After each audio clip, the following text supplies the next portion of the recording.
ngelihat si Sheila itu tangannya ngegarukin tenda tuh. Kakek itu kemana? Kakek itu baik. Kakek itu baik gitu. Panggil nama Sheila terus. Sheila ini masih di alam saya.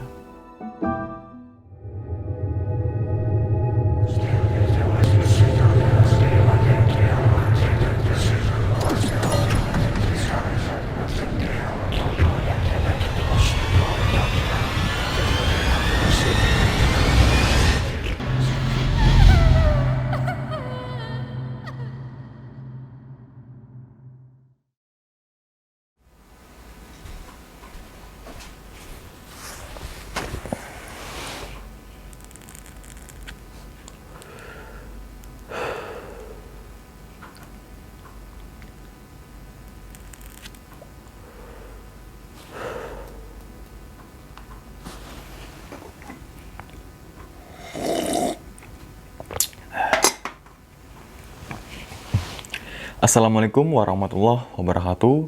Kembali lagi bersama gue Sumar Adi Wijaya atau biasa dipanggil Umang dalam segmen Kisah Mistis Pendaki. Marhaban ya Ramadan, bulan suci kembali tiba. Saat yang tepat untuk mensucikan diri dari segala dosa. Mohon maaf lahir dan batin, selamat menunaikan ibadah puasa. Pada kesempatan kali ini gue akan membawakan sebuah cerita dari Abdul Latif atau biasa dipanggil Abdul ketika melakukan pendakian Gunung Sindoro pada tahun 2019. Sebelum ke cerita, ada yang aneh ya dengan gue. Ya, gue memakai kaos Lentera Malam. Jadi untuk teman-teman semua yang belum mendengar atau nonton nih cerita gue, ada di channelnya Lentera Malam. Itu gue mengulas atau kejadian saat yang gue alami ketika melakukan pendakian ke Gunung Cermai. Link ada di bawah video kali ini. Oke, kita lanjut ke ceritanya. Jadi pada saat itu Abdul melakukan pendakian ke Gunung Sindoro pada tahun 2019 itu bersama 7 rekannya ini. Jadi sama Abdul itu adalah 8 orang ya. Rekan Abdul ini bernama ada Reza, ada Tegar, ada Arya, ada Ohang, ada Opai, dan 2 perempuan yaitu Dini dan juga si Sheila. Mereka berdelapan ini mulai pergerakan tuh dari Bogor menuju ke terminal Mendolo Wonosobo dengan menggunakan bis nih. Singkat cerita sampailah di terminal Mendolo Wonosobo itu sekitar jam 8 pagi. Di situ ada yang makan gitu kan, ada yang membeli keperluan entah itu logistik, entah itu keperluan-keperluan lainnya selama nantinya akan dipakai pendakian, sambil Abdul ini mencari charteran pickup tuh atau angkutan desa. Dan dapatlah Abdul charteran pickup itu, harga sudah disepakati dan udah deal. Dan di jam 9 itu rombongan Abdul ini mulai pergerakan nih menuju ke base camp Kledung. Jadi rombongan Abdul ini ketika melakukan pendakian Gunung Sindoro itu melalui jalur Kledung ya. Sampailah dia di base camp Kledung itu. Jadi ketika sampai itu sekitar jam 10 tuh, jam 10 atau setengah 11 siang lah. Di sudut base camp itu ada 2 rombongan nih, yaitu ada 2 rombongan satu rombongan dari Jakarta di sisi sebelah kanannya dan juga ada rombongan dari Jawa. Nah, saat itu Abdul langsung mengurusi maksi ya. Mengurusi maksi karena dia lapor atau izinnya itu 2 hari 1 malam dan beranggotakan 8 orang. Ketika Abdul ini mengurusi maksi, 2 rombongan yaitu dari Jakarta dan juga dari Jawa itu udah mulai pergerakan menuju atau udah mulai pendakian tuh. Jadi tersisa hanya rombongan Abdul aja. Selesai mengurusi maksi, Abdul ini menginstruksi lah kepada rekan-rekannya ini. Coba cek lagi nih, packing lagi. Apa aja yang belum kebeli. Entah itu jas hujan, entah itu logistik, entah itu perlengkapan yang nggak kita bawa nih. Dan saat itu rekan Abdul ya termasuk Reza dan juga Arya udah siap semua dulu gitu. Udah packing semua, udah aman semua, dan kita siap untuk berangkat, kata si Reza. Nah, akan tetapi ketika mau mulai meninggalkan base camp atau mulai memakai ransel, kan pasti pakai sepatu dulu ya. Di situ si Dini ternyata sepatunya itu ketinggalan di rest area di Indramayu itu ketika bis ini beristirahat tuh. Akan tetapi si Dini ini membawa cadangan, tapi cadangannya bukan sepatu, melainkan sendal gunung tuh. Jadi ya alhamdulillah lah gitu, daripada nggak pakai sama sekali gitu kan. Dan ya udah, si Dini itu memakai sendal jepit gunung itu tuh. Bukan sendal jepit, tapi sendal gunung itu. Waktu sudah menunjukkan jam 11:30 tuh. Udah siang hari banget lah gitu. Di sini Abdul berinisiatif untuk memakai jasa ojek aja menuju ke pos 1 itu dengan harga 25.000. Singkat cerita sampailah di pos 1 nih sekitar jam 12 siang tuh. Nah, di pos 1 ini si Abdul ngebriefingin teman-temannya nih bahwa nanti kita targetnya adalah bermalam di pos Sunrise Camp tuh, di atas pos 3 sedikit.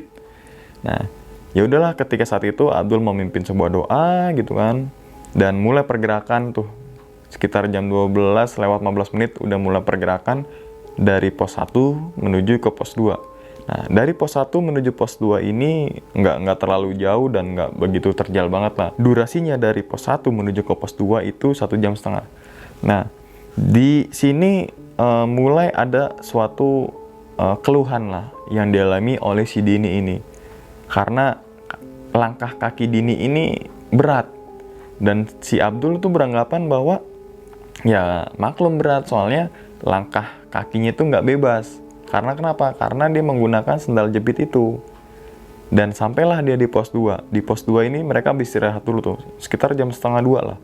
Mereka beristirahat, situ ada warung ya, ada warung. Dan ada yang memakan semangka gitu kan, ada yang beli semangka, ada yang beli es juga gitu.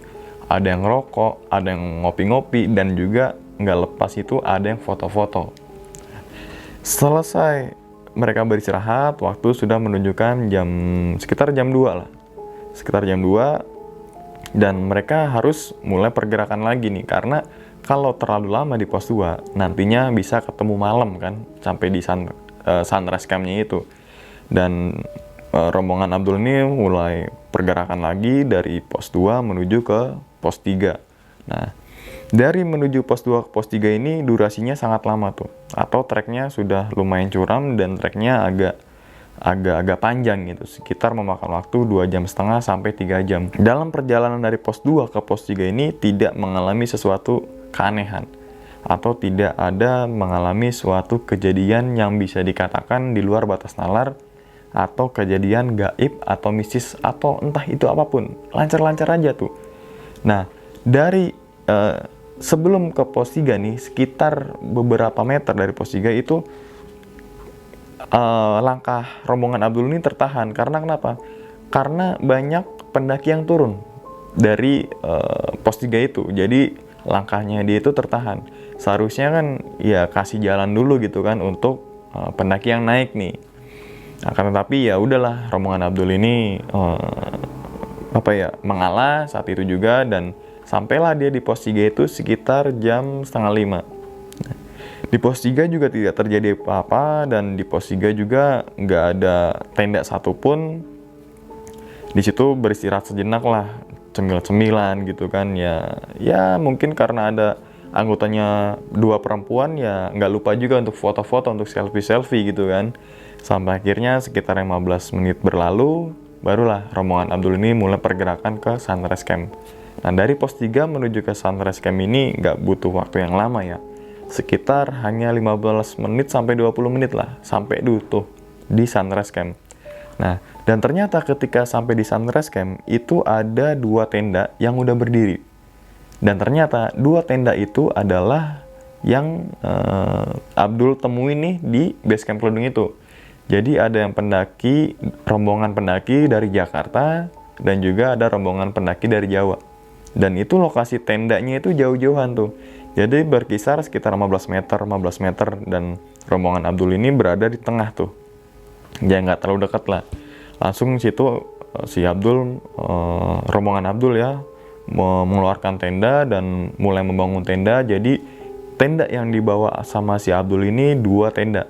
Dan dua tenda ini dilapisin oleh flash itu. Ketika tenda ini sudah berdiri gitu kan, udah kokoh dan udah dipasak sisi sebelah kanan, sebelah kiri, belakang, depan gitu kan. Si Reza ini bilang ke rekannya bahwa masukin tuh semua ransel, masukin semua alat masak, masukin semua apapun itu, entah itu sepatu, ke dalam tenda.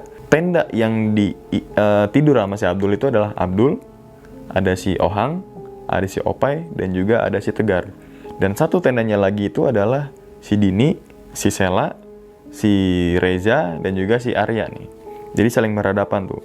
Sambil nunggu waktu maghrib nih, si Abdul ini nggak lupa juga untuk mengabadikan sebuah momen atau foto-foto lah. Sampai akhirnya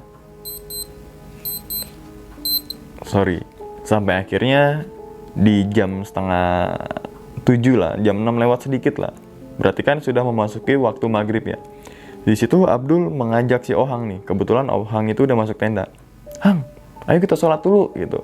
Jadi Ohang sama Abdul ini sholat duluan. Dan rekannya juga sholat juga gitu ketika Abdul sama si Ohang ini sudah selesai sholat gitu. Situlah mereka sudah mulai masak-masak ya. Udah masak-masak gitu kan. Ketika masakan itu udah jadi, barulah si Abdul ini ya bersama rombongannya tentunya ya. Makan untuk mengisi atau mengganjal perut, karena kebutuhan kalori ketika naik gunung itu kan sangat banyak ya, dan itu kan buang kalori sangat banyak banget gitu. Jadi asupan makanan atau asupan kalori itu harus kita penuhi gitu.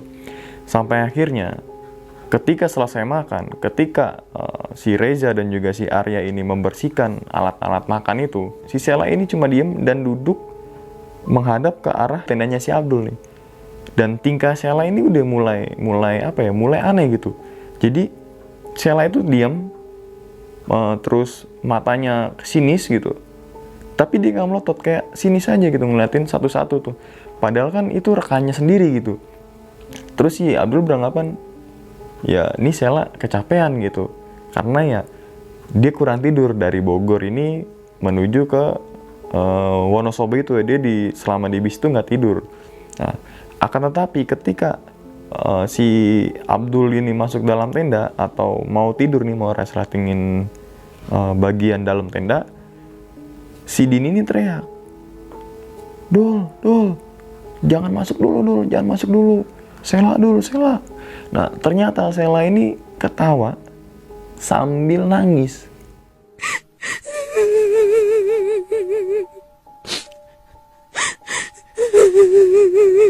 Langsunglah si Abdul itu keluar tenda lagi, dan karena perempuan itu cuma 2, akhirnya si Sela tuh dipeluk sama si Dini tuh. Sel, nyebut gitu kan. Dan semua cowok itu berhamburan menuju ke tenda si Sela sama si Dini tuh, berhamburan tuh semuanya. Jadi satu tenda itu isi 8 orang tuh, satu tenda lagi kosong. Nah, di situ si Dini meminta kepada rekan cowoknya ini untuk membaca surat-surat pendek lah, entah itu ayat kursi, entah itu Anas, entah itu Al-Fatihah gitu kan, dibaca-bacain. Dari situ Sela udah agak mendingan tuh. Diajak ngobrol lagi kan sama si Reza. Sel, iya aja, gue siapa? Lo Reza. Ditanyain satu-satu tuh, gue siapa? Gue Abdul. Gue siapa? Gue Umang gitu kan. Enggak nih, bohong. Karena keadaan Sela udah membaik, si Abdul ini kembali lagi tuh ke dalam tendanya. Dia udah nutup resleting dalam tenda dan udah memasukkan kaki ke dalam sleeping bag tuh. Nah, tiba-tiba si Dini ini teriak, Dul, Sela lagi. Si Abdul langsung keluar lagi dan ngelihat si Sela itu tangannya ngegarukin tenda tuh. Langsunglah Abdul itu keluar tenda dan mengambil si Sela, dibaca-bacain entah itu sholawat yang kayak tadi kesurupan pertama ya, entah itu ayat kursi, entah itu Anas, dibaca-bacain sambil pegang punggungnya si Sela itu tuh, berharap sosok yang masuk ke dalam tubuh Sela ini keluar gitu. Nah, situ udah apa ya, bisa dikatakan udah mencekam lah saat itu. Udah mencekam, bener-bener mencekam. Dan nggak lama kemudian, selang 3 menit ketika si Abdul ini membacakan sholawat, ketika si Abdul ini membacakan sebuah ayat kursi, itu sosok langsung keluar dari tubuh si Sela tuh. Dan Sela langsung terbaling lemas. Malah Sela itu pelangap-pelongo. apa nih yang terjadi sama diri gue gitu. Dia bener-bener untuk ngangkat tangannya itu udah apa ya, udah nggak kuat gitu. Si Dini langsung ngambil teh hangat dan langsung ngasih ke Sela ya untuk minum gitu, bukan ngeguyur mukanya Sela, enggak, panas juga kan. Kasih Sela, dan setelah itu si Dini ini berpesan, Dul, lo jangan balik lagi deh ke dalam tenda, lo sini aja, dia bilang, jagain si Sela. Gak lama kemudian nih, setelah Sela itu dikasih teh gitu kan sama si Dini, tiba-tiba Sela ini ngomong pakai bahasa Jawa dan bilang, isin, isin.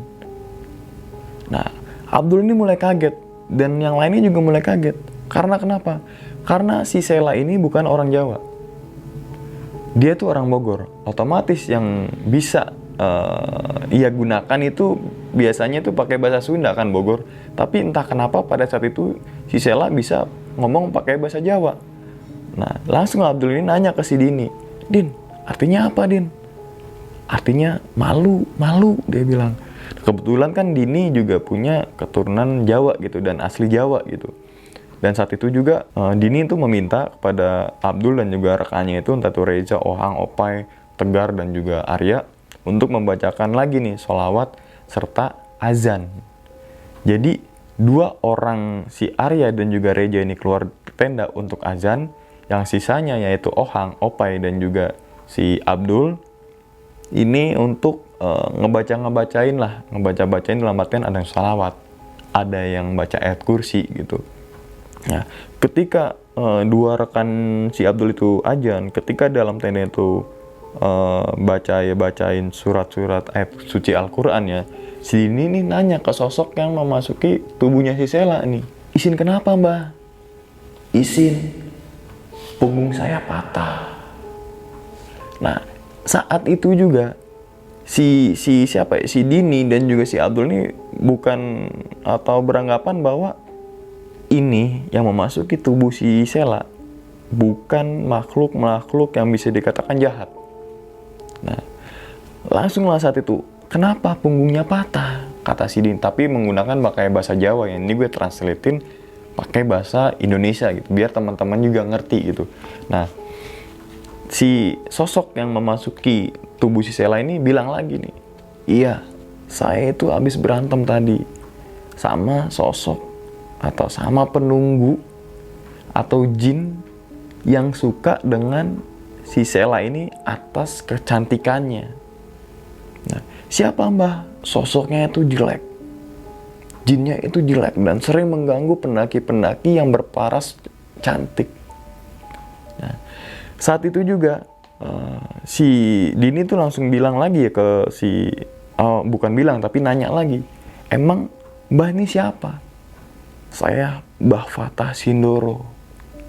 Nah, saat itu ketika ketika sosok atau si Sela ini bilang saya adalah Mbah Fatah Sindoro itu, Sela ini langsung agak siuman tuh, agak siuman, agak membaik.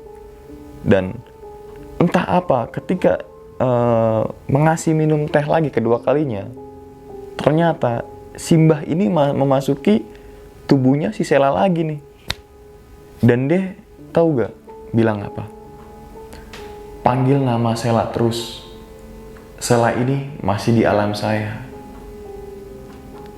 Nah, saat itu juga ketika Dini mau nanya lagi gitu, alam mana maksudnya, langsung si mbak itu keluar dari tubuhnya si Sela itu. Dan Sela langsung terjatuh pingsan dan tidak sadarkan diri. Karena kondisinya sudah membaik, dua rekan yang azan di luar tenda itu langsung masuk ke dalam nih. Langsung seperti ngejagain Sela lah, jangan sampai si Sela ini kemasukan lagi nih akan sosok penghuni atau mungkin setan-setan yang jahat, niat jahat. Dan di situ langsung tuh si Abdul, Dini, dan juga 7 rekannya lagi tuh teriak-teriakan, Sela, padahal Sela kan ada di situ. Tapi keadaannya lagi pingsan tuh. Sela, ya mungkin saat itu beranggapan Abdul bahwa sukmanya si Sela ini lagi berada di alam lain gitu. Berselang 10 menit, angin itu kencang banget datang. brok di kanan kiri sampai flysheet itu terbang. Dan flysheet itu yang tadinya menutupi 2 tenda, akhirnya tenda itu terbuka tuh. Karena flysheet itu terbuka, otomatis si Abdul ini ngelihat tenda pendaki yang dari Jakarta. Dan tahu gak, pendaki atau tenda pendaki asal Jakarta itu keadaannya tidak sama sekali kena angin, tidak poranda, tidak porak-poranda gitu. Dan debu saat di depan tendanya pendaki Jakarta itu pun nggak ada debu yang berterbangan tuh, cuma bener-bener di tenda dia aja tuh. Dan ketika ngelihat lagi satu tenda yang rombongan dari Jawa, itu juga keadaannya sama, nggak ada angin sama sekali. Saat itu si Ohang dan juga Opai langsung azan lagi tuh, azan lagi. Nah, ketika azan lagi, pendaki dari Jakarta tuh nyamperin tuh tiba-tiba tuh, utuk nyamperin ke, ngomongnya nggak utuk-utuk juga ya, jalan gitu, ngambirin ke tenda si rombongan Abdul ini jalan dan nanya tuh, "Mas, lagi latihan azan ya?" Itu sebenarnya nggak latihan azan kan? Langsung si Abdul ini menjelaskan, "Enggak mas, semalam itu ada kejadian nih yang memang nggak ngenakin untuk kita, yaitu rombongan kita, si Sela ini gitu kan, kesurupan dan sukmanya ini masih di alam lain gitu." Di situ kaget. Hah?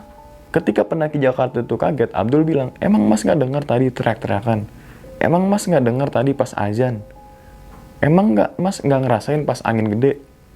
Pendaki Jakarta itu lagi dan lagi seperti kaget lagi tuh, bahwasanya dia nggak denger apa lantunan azan, dia nggak denger akan suara jeritan si Sela itu, dan dia nggak ngerasain pusaran angin yang cukup besar saat itu tuh. Ya udahlah, saat itu keadaan mulai membaik ya, keadaan masih membaik gitu. Dan selang 1 jam, sekitar jam 10 malam itu, Sela baru agak siuman tuh. "Hah, gue di mana? Gue di mana?" Dia bilang. "Kakek itu kemana? Kakek itu baik. Kakek itu baik," gitu. Di sini mungkin ya si Dini, Abdul, Ohang, Opai, Reza dan juga Tegar mungkin tahu gitu akan kakek yang dimaksud Sela itu, yang mungkin adalah Mbah Fatah itu. Yaudah, saat itu si Sela itu sudah tidur gitu kan, si Dini juga udah tidur. Akan tetapi karena ada beberapa rekan Abdul ini merokok, jadi dia nongkrongnya itu di luar tenda tuh, atau di luar flysheet, sambil mengarah ke arah puncak Sindoro tuh. Dan dia juga ditemani oleh 2 pendaki Jakarta, sisi sebelah kanannya itu, dia sambil ngobrol-ngobrol. Dan ketika si Abdul ngelihat atau memandangi puncak Gunung Sindoro itu, dia ngelihat ada bapak-bapak nggak pakai baju lari ke arah puncak Sindoro saat malam itu, dan gerakannya itu sangat cepat. Dan itu yang dilihat Abdul adalah yang dilihat 2 pendaki dari Jakarta juga sebelum dia keluar dari tenda. Sekitar jam 12 langsunglah si pendaki asal Jakarta ini balik ke tenda, dan Abdul, Reza gitu kan, Arya, Ohang, Opai juga kembali ke dalam tenda itu. Nah, sekitar jam 1:30 nih, Abdul ini terbangun nih. Karena kenapa terbangun? Karena dia kebelet pipis atau dia pengen buang air kecil. Tapi karena kejadian saat malam itu ya, bisa dikatakan mencekam, Abdul ini membangunkan si Ohang untuk nemenin keluar tenda dan untuk nemenin si Abdul ini kencing. Ketika Abdul ini kencing, dia ngeliat ke arah bawah, dan itu dia nemu uang 2.000 rupiah. Langsung lah dia diambil sama si Abdul itu, dan dia beranggapan bahwa lumayan nih buat beli gorengan di pos 2. Langsung dikantongin sama si Abdul tuh. Nah, selesai itu Ohang langsung bilang, "Dul, udah belum?" "Udah, Hang." Langsung balik lagi ke tenda, Ohang juga sama, balik ke dalam tenda. Tapi ketika balik ke dalam tenda itu, atau ketika sampai dalam tenda itu, si Abdul ini melototin satu-satu di dalam tendanya tuh. Dan si Ohang kayak berfirasat bahwa nih Abdul nggak, ini bukan Abdul loh. Abdul yang gue tahu nggak pernah melotot semelotot ini. Dan langsung lah si Ohang ini bangunin si Opai itu. Pai, Abdul pai. Opai ini bangun dan langsung pegang punggungnya si Abdul dan membacakan surat-surat yang ia bisa gitu, entah itu Anas, Al-Falaq dan lain sebagainya. Dan saat itu juga Abdul itu langsung lemas lagi. Di situ Abdul berpikir, gue kenapa gitu? Bukannya gue tuh kencing di dalam luar tenda ama Lopang, dia bilang sambil nunjuk si Opang tuh. Bukannya gue keluar tenda itu ama Lopang, kok gue langsung ke dalam tenda? Iya Dul, tadi lo melototin kita orang. Nah, di situ Abdul mulai berpikir lagi. Apakah karena gue ngambil uang 2000 itu di area Sunrise Camp? Berarti kan uang 2000 itu bukan milik si Abdul nih. Jadi ketika teman-teman semua ngelihat atau menemukan sesuatu, mendingan dimin aja gitu. Takutnya kenapa terjadi apa-apa gitu. Nah, singkat cerita jam 2:30 itu mereka tidur kembali, dan jam 5:30 itu udah bangun ya. 5:30 itu udah bangun karena kenapa? Karena ajakan dari pendaki Jakarta dan juga pendaki asal Jawa itu ngajakin summit bareng gitu. Akan tetapi si Abdul ini menjelaskan ke dua rombongan itu bahwa ada satu rombongannya yang sedang lemah atau lagi sakit gitu. Dan saat pagi itu juga si Abdul ini nggak memutuskan ya untuk naik ke puncak Sindoro saat itu, dan mengambil kesimpulan bahwa yaudah gue nggak mau ngambil resiko dan gue lebih baik nggak usah puncak nih, mendingan di Sunrise Camp aja. Nah, saat itu jam 7 itu masak-masak layaknya seperti kejadian saat malam itu udah dilupain gitu sama rombongan Abdul ini, have fun aja gitu. Dan singkat cerita waktu sudah menunjukkan jam 10 malam tuh. Jam 10 malam. Jam 10 pagi ya. Jam 10 pagi di situ Abdul mulai menginstruksi rekan-rekannya bahwa kita harus packing dan kita harus meninggalkan area Sunrise Camp ini sebelum sore atau maksimal di jam 11 siang tuh. Tenda dilipat lagi dan nesting itu dilipat lagi. Dan nesting mah nggak bisa dilipat ya. Maksudnya diberesin dan packing lagi. Dan waktu menunjukkan 11:30 tuh saat itu. Dan dua rombongan dari pendaki Jakarta dan juga dari pendaki Jawa itu belum turun ke area Sunrise Camp tuh. Dari pos 3 menuju pos 2, si Sela ini bener-bener di cover sama rekan cowoknya itu tuh. Jadi kan berarti ceweknya 2, cowoknya 6 ya. Jadi soalnya dia naik gunung Sindoro itu berdelapan, dia mengcover Sela. Gimana caranya Sela ini tetap diajak ngobrol, gimana caranya agar Sukma Sela ini kagak dibawa ke alam lain atau bisa dikatakan ke alam gaib. Sampailah di pos 2 itu sekitar jam 12:30 siang, karena proses turun itu lebih cepat daripada proses naik gitu kan. Dan Dini ini mengalami kesakitan ya pada kakinya gitu, engkelnya, karena kan Dini nggak memakai sepatu ya. Dan ketika saat turun gunung itu kan kaki ini bener-bener ngepijak gitu, ngenahan banget, apalagi si Dini ini memakai sendal gunung. Di pos 2 ini seperti biasa ada yang makan semangka lagi tuh, ada yang ngerokok lagi, ada yang ngopi lagi, dan nggak lupa juga untuk foto-foto. Sekitar 15 menit di pos 2 dilanjutkan lagi menuju ke pos 1. Nah, dari pos 2 menuju ke pos 1 ini nggak terjadi masalah apa-apa, aman-aman aja. Dan sampailah di pos 1, jasa ojek itu udah mulai nyambut kita ya, nyambut pendaki untuk turun menuju base camp.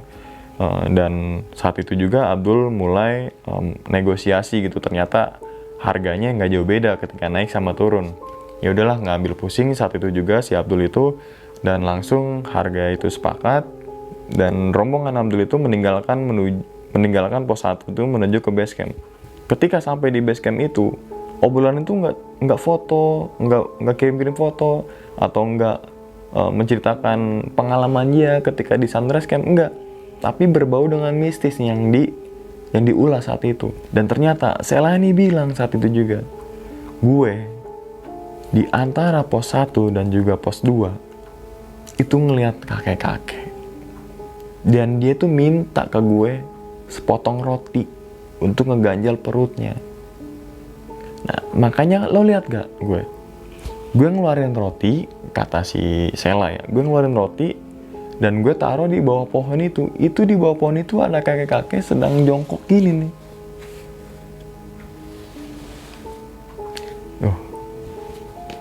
Dan si kakek-kakek ini bilang nitip pesan ke Sheila bahwa kalau nggak kuat, mending nggak usah dilanjutin, mendingan turun aja. Nah, mungkin yang dimaksud sama kakek-kakek ini adalah si Sheila itu sendiri gitu. Dan saat itu juga dia mengulas perjalanan dia tuh, dia ngeliat kakek-kakek, bukan kakek, bapak-bapak yang lari ke atas puncak itu saat tengah malam, tapi cepet pergerakannya gitu kan. Dia ngulas juga angin itu datang dari mana, dan gak lupa juga mengulas sukmanya si Sheila ini berada di alam lain. Ditanya sama si Abdul, "Sel, lo emang bener tadi di alam lain gitu kan? Apa sih yang lo rasain?" Si Sheila ini menjelaskan bahwa itu keadaannya putih semua.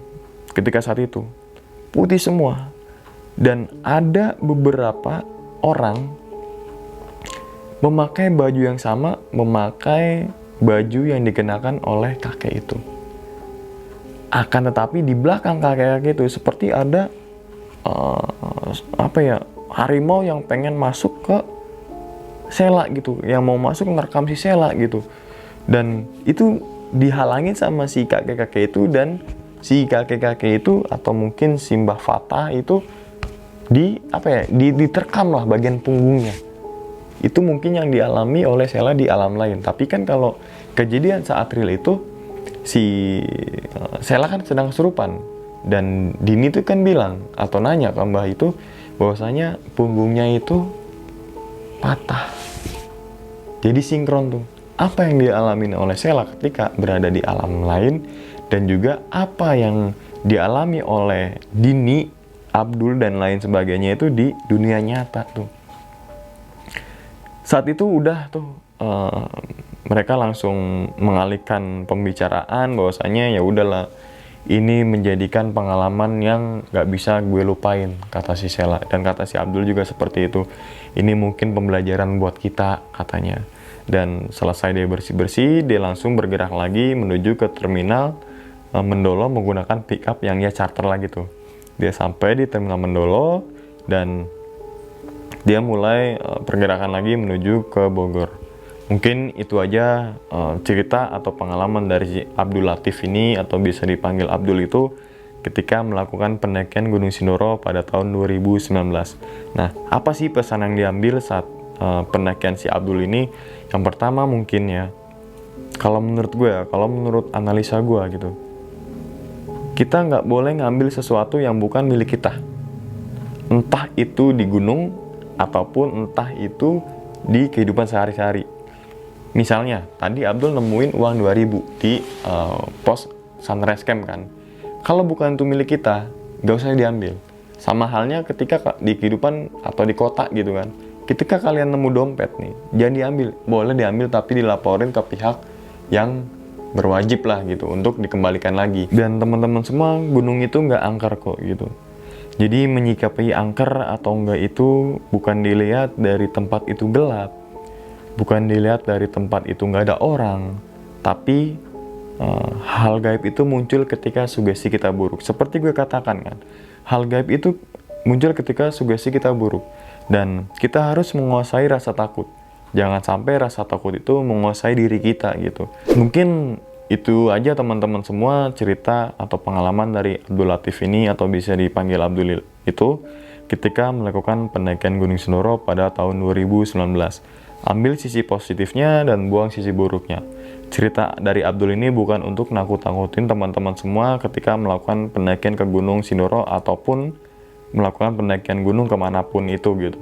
Tetap kita harus berpikir positif, dan kita harus melawan rasa takut itu, dan jangan sesekali melanggar aturan yang dibuat oleh gunung itu, karena setiap gunung itu mempunyai roh dan jiwanya masing-masing. Sekian aja dulu teman-teman semua video kali ini. Hal gaib itu muncul ketika sugesti kita buruk. Wassalamualaikum warahmatullahi wabarakatuh. Selamat beristirahat.